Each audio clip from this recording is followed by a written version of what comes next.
Hello everyone, welcome to my channel. कैसे हैं आप? आई होप आप सब भी अच्छे होंगे। आज के इस वीडियो में हम बात करेंगे national institute of technology Goa की, एनआईटी गोवा। इनकी तरफ से भी इनवाइट किए गए हैं एप्लीकेशंस फॉर पीएचडी एंड उसी को हम इस वीडियो में डिस्कस करेंगे। तो सबसे पहले आप इनके ऑफिशियल वेबसाइट पर विजिट करेंगे जो कि है nitgoa.ac.in। स्क्रॉल करने के बाद यहाँ पे आपको नोटिस बोर्ड दिखेगा जिसमें सेकेंड नोटिस है पीएचडी का। PhD advertisement full time with scholarship and part time self financed sponsored category है। तो चलिए इसे देखते हैं। ऑल्सो जब उस पर क्लिक करेंगे ना तो यहाँ पे ही आपको एप्लीकेशन पोर्टल देखने को मिल जाएगा। ये है इंफॉर्मेशन ब्रोशर। 25 अप्रैल को नोटिफिकेशन आया था। ठीक है, ये टेबल ऑफ कंटेंट्स हो गए। फिर है इंपॉर्टेंट इन्फॉर्मेशन।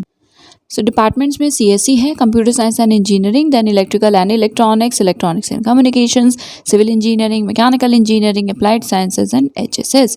ओके, ये रहा लिंक। इसी के थ्रू आपको अप्लाई करना होगा nitgoa.ac.in पीएचडी एप्लीकेशन। एक से ज़्यादा डिपार्टमेंट के लिए करना है तो सेपरेटली करना होगा। नेक्स्ट यहाँ पे कैटेगरीज हैं। Full time with scholarship category है। इस स्कीम में अगर आप एनरोल होते हैं, एडमिशन होता है तो आपको फेलोशिप एचआरए वगैरह इंस्टीट्यूट की तरफ से मिलेगा। ठीक है, फिर है part time PhD. Part time अगर आप मतलब वर्किंग प्रोफेशनल वगैरह हैं एंड पार्ट टाइम पीएचडी करना चाहते हैं तो आप इस कैटेगरी में अप्लाई करेंगे। यहाँ आपको एनओसी सबमिट करना होता है। सेल्फ फाइनेंस मतलब किसी भी सोर्स से कोई भी फेलोशिप नहीं मिलेगी and physically of course full time ही पीएचडी करेंगे, फिजिकली वहाँ प्रेजेंट होना पड़ेगा।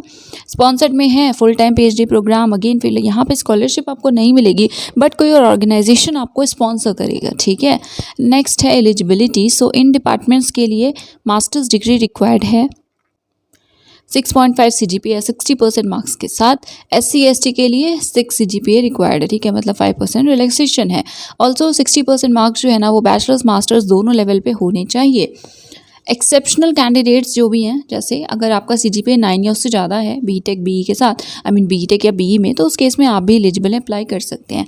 साइंसेस के लिए 60% या 6.5 CGPA हो MSc या MTech में, एंड बाकी चीज़ें सेम है। ठीक है, एंड मार्क्स जो है वो बैचलर्स मास्टर्स दोनों लेवल पे सेम 60% होने चाहिए। मिनिमम 60%। देन HSS है। यहाँ पे 55% मार्क्स या 6 CGPA रिक्वायर्ड है एंड अगेन 5% का रिलैक्सेशन है। नेक्स्ट है indicative list of broad areas of research. Department wise या डिसिप्लिन वाइज यहाँ पे ऑल्सो कैटेगरी वाइज, जैसे फुल टाइम स्कॉलरशिप कैटेगरी में अप्लाई कर रहे हैं तो ये एरियाज अवेलेबल हैं।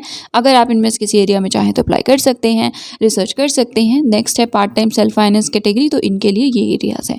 इसी तरह से डिपार्टमेंट वाइज है, तो जो भी आपका डिपार्टमेंट है उसके अंडर कैटेगरी में जो भी एरियाज लिखे हैं उन्हें देख लीजिएगा। ठीक है, अप्लाइड साइंसेज में यहाँ maths, physics and chemistry available है एंड यस। देन HSS में इंग्लिश है एंड इकोनॉमिक्स है। ठीक है, ये रहे सीट्स। ओपन 39 है। बाकी यहाँ पे कैटेगरी वाइज आप देख सकते हैं सीट्स कितनी हैं।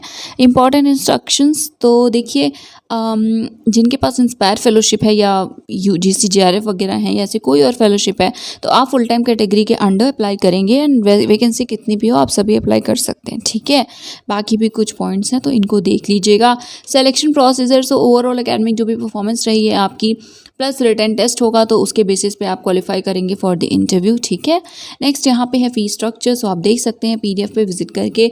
स्कॉलरशिप तो देखिए गेट क्वालिफिकेशन रिक्वायर्ड है एटलीस्ट किसी न किसी टाइम पे या पॉइंट इन टाइम पे, किसी भी at some point in time आपने अपने डिसिप्लिन में फेलोशिप या मतलब गेट क्वालिफिकेशन आपके पास बेसिकली होनी चाहिए या फिर और कोई आपके पास इनमें से फेलोशिप हो। अप्लाई कैसे करना है? लिंक के थ्रू करना है। लास्ट डेट है 24 मई 5 PM तक you can apply. Application fee 500 है पर डिपार्टमेंट एंड 300 पर department SC ST PWD candidates के लिए। ठीक है, एंड देखिए याद रखिएगा यहाँ पे सॉफ्ट कॉपी आपको भेजनी है तो अप्लाई वगैरह कर लेंगे। जब पूरा प्रोसेस हो जाए तो finally submitted application without enclosures आपको इस email ID पे भेजना है एंड जो सब्जेक्ट होगा वो ये होगा। ठीक है, PhD एप्लीकेशन जून 24, साथ में अपनी यूज़र ID। ठीक है, ये डॉक्यूमेंट्स हैं जो रेडी रखिएगा। जब आप जाएंगे या जब भी बोला जाएगा तो आपको ये सबमिट करना होगा। एंड ऑल्सो ये ऑनलाइन एप्लीकेशन के टाइम सबमिट करना है बट मेल में आपको नहीं भेजने हैं। ठीक है, एंड यस देन यहाँ पे डेट्स हैं। Last date is 24 May. Then ये रहे कॉन्टैक्ट डिटेल्स। अगर कोई इशू है तो आप इन्हें कॉन्टैक्ट कर सकते हैं। ठीक है, उसके बाद यहाँ पे एनेक्श्योर्स हैं तो सर्टिफिकेट्स एंड बाकी इन्फॉर्मेशन यहाँ पे देखने को मिल जाएंगी। तो जस्ट इन केस किसी स्पेसिफिक कैटेगरी के हैं या ऐसा कुछ, तो आप इसे देख लीजिएगा। एंड ये एप्लीकेशन पोर्टल तो है ही, तो इसके through you can apply and then email करना मत भूलिएगा, ठीक है। So that is it for today. ये था आज का वीडियो, ये थी update from NIT Goa. Helpful लगा हो वीडियो तो इसे शेयर कर दीजिएगा, इसे लाइक कर दीजिएगा। कोई सजेशन है, कुछ भी कहना चाहते हैं तो कमेंट सेक्शन में कह सकते हैं। एंड येस, प्लीज़ चैनल को सब्सक्राइब कर लीजिएगा for more such updates, right. Thank you so much for watching this video.